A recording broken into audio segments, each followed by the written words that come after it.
Je ne veux sur ce point... Cet après-midi, dans une assemblée nationale semi-confinée, les députés de l'opposition s'interrogent.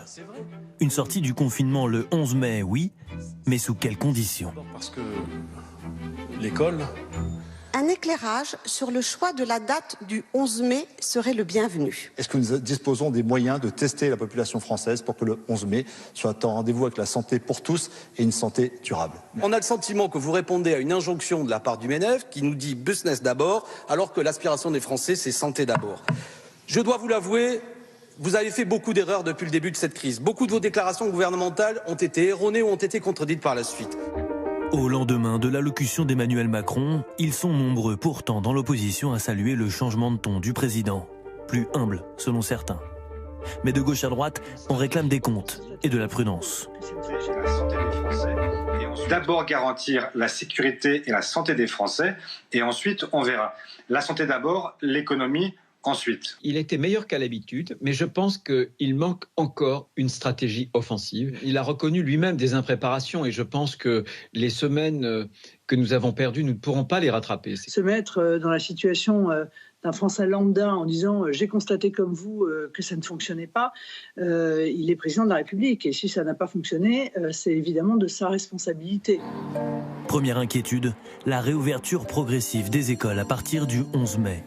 Un choix étonnant et imprudent, selon le premier syndicat enseignant du primaire. Est-ce que les enfants vont accepter le port des masques, qu'ils n'auront pas justement tendance à mettre leurs mains davantage au visage? Est-ce qu'on aura assez de masques pour en changer souvent? Ça nous semble précipité, cette annonce d'hier soir, sans qu'elle soit assortie à la fois de ce qu'en dit le médical et à la fois de ce qu'il faudra mettre en place, y compris en termes de désinfection des locaux, ce qu'il faudra mettre en place pour protéger tout le monde.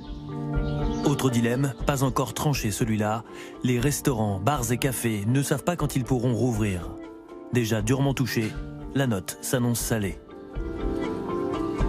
Nous sommes très inquiets, c'est une très grande détresse que nous vivons. Nous craignons effectivement qu'un certain nombre d'établissements fassent faillite, tout simplement, si on ne prend pas les mesures qui s'imposent. Aujourd'hui, maintenant, on a pendant un certain temps parlé de reporter les charges sociales, fiscales. Maintenant, il faut dire, il faut les abandonner. On ne pourra pas rembourser, c'est impossible.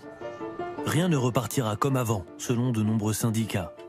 À la CFDT, Laurent Berger propose un protocole de reprise d'activité et au lendemain de l'allocution présidentielle, demande que la santé de tous les salariés soit une priorité.